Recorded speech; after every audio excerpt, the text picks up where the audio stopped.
Everyone says electric motorcycles are the future, but if that's true, why aren't riders lining up to buy them? Despite all the buzz, electric bikes still haven't taken over the roads like many predicted. In fact, adoption has stalled in surprising ways. Whether it's the price tag, the experience, or just plain practicality, there are real reasons riders are holding back. Today, we're breaking down 7 brutally honest reasons why people still aren't buying electric motorcycles, even in 2025. Limited models and dealership support. Let's say you're in the market for a new motorcycle, something electric. You walk into your local dealership, and it's 95% gas-powered machines. Maybe there's a single electric model awkwardly parked near the back, covered in dust. That's the reality in most parts of the US, and it's not just about what's on display. Dealer support is still catching up. Service techs often aren't trained on EV platforms. Parts availability is hit or miss, and diagnostics tools for electric systems? Good luck finding those at a small-town shop. This creates a confidence gap. Riders aren't just buying a bike, they're buying into a support network. And right now, that network for electrics feels thin, untested, and risky. To make things worse, the actual selection of electric models remains extremely narrow. If you want a torquey naked bike or a futuristic commuter, you've got options. But what if you're into cruisers, touring, adventure riding? The choices shrink fast. Riders want bikes that fit their style and lifestyle, and most electric lineups haven't gotten there yet. Lack of soul and sound. For many riders, a motorcycle is more than just a machine. It's a sensory experience. The deep rumble of the engine, the growl when you twist the throttle, the feeling of each gear clicking into place. It's mechanical, raw, and deeply personal. Now picture this. You're riding an electric motorcycle. There's no engine noise, just a faint electronic whir.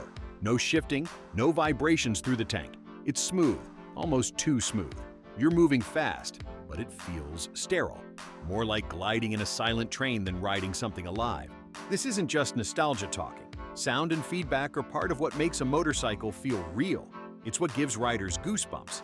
Without that visceral connection, many say electric bikes lack soul. They might be practical, they might be fast, but to a lot of riders, they just don't stir the passion. Resale value uncertainty. Let's talk money. Specifically, what happens after you buy an electric motorcycle. With gas bikes, resale is pretty straightforward. As long as it's well maintained, a used Harley or Yamaha holds decent value for years. But with electric motorcycles, things get murkier.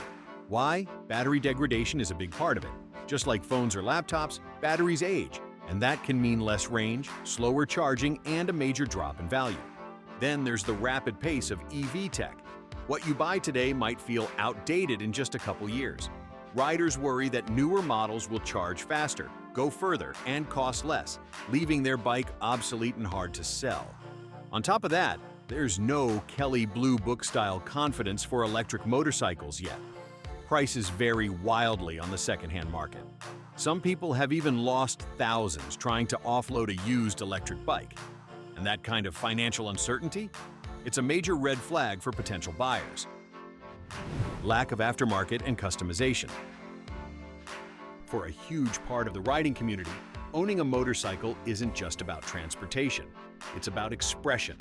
Riders modify everything: exhausts, handlebars, mirrors, seats, lights, fuel maps. It's a culture built around tweaking and personalizing. But with electric motorcycles, that world shrinks fast. There's no exhaust to upgrade, no fuel system to remap. The electronics are often locked down or proprietary, making performance tuning a challenge. Even cosmetic mods can be limited due to space constraints or unique designs built around battery placement. And the aftermarket just hasn't caught up. Big-name brands that make thousands of parts for gas bikes haven't fully embraced electric platforms yet. So if you're the kind of rider who loves building a bike that feels like yours, EVs can feel frustratingly restrictive. Until the aftermarket ecosystem grows, many riders feel like they're giving up a huge part of what makes biking fun. High upfront cost. Electric motorcycles aren't cheap. Even in 2025, most decent models from trusted brands start around $15,000. And it's easy to climb past $20,000 with features and range upgrades. That's premium territory. And for that kind of cash, riders expect top-tier performance, long-distance capability, and long-term reliability. But here's the thing. Electric bikes still come with compromises, especially when it comes to range and charging. So while the sticker price might match a top-end gas bike, the overall value proposition feels weaker. Government incentives help in some areas, but they're inconsistent and often don't apply to motorcycles like they do for cars. Financing options can also be trickier, especially since lenders are cautious about resale value. Bottom line, riders look at the numbers and think, why would I pay more for less range, more charging hassle, and uncertain long-term value? Until prices come down or features dramatically improve, cost will remain one of the biggest reasons people just say no. Charging time is still a problem. Let's say you're out on a weekend ride. You've burned through most of your battery and you need a recharge. With a gas bike, you'd be back on the road in 2 minutes. But with an electric motorcycle, you're looking at 30 to 90 minutes, even with DC fast charging. And that's if you find a station that works with your bike. Home charging overnight is convenient, sure, if you have a garage, the right plug, and don't mind waiting 6 to 12 hours. But for riders who live in apartments, commute long distances, or love spontaneous road trips, charging feels like a limitation, not a luxury. And here's the kicker. Most charging infrastructure is still built for cars, not motorcycles. Sometimes chargers are in awkward spots, or cables don't fit easily. That's not just inconvenient. It's a deal breaker when you're on a tight schedule or out in the middle of nowhere. Until charging becomes faster, easier, and more widespread, this pain point is going to keep pushing riders away. Range anxiety is still real. Even in 2025, range anxiety hasn't gone away. It's just gotten smarter. Most electric motorcycles today promise 100 to 150 miles of range under ideal conditions.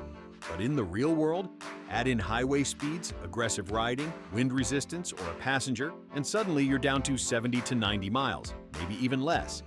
That's fine for short commutes. But for weekend warriors, cross-country tourers, or anyone who just wants to ride without a calculator in their head, it's a constant worry. Can I make it to the next charger? And when you run low on charge, there's no backup plan.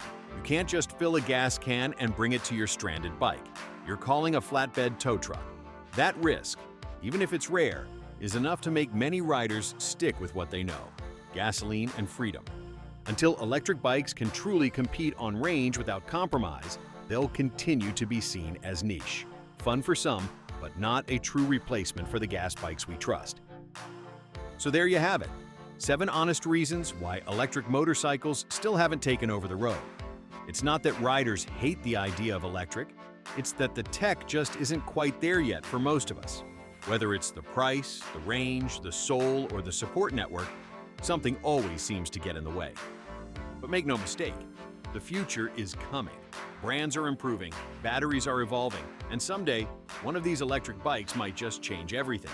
But until then, most riders are holding on to their gas-powered machines and watching from the sidelines. Let us know in the comments, would you ride electric, or are you waiting for the tech to catch up? Don't forget to like, subscribe, and hit that bell so you don't miss the next ride.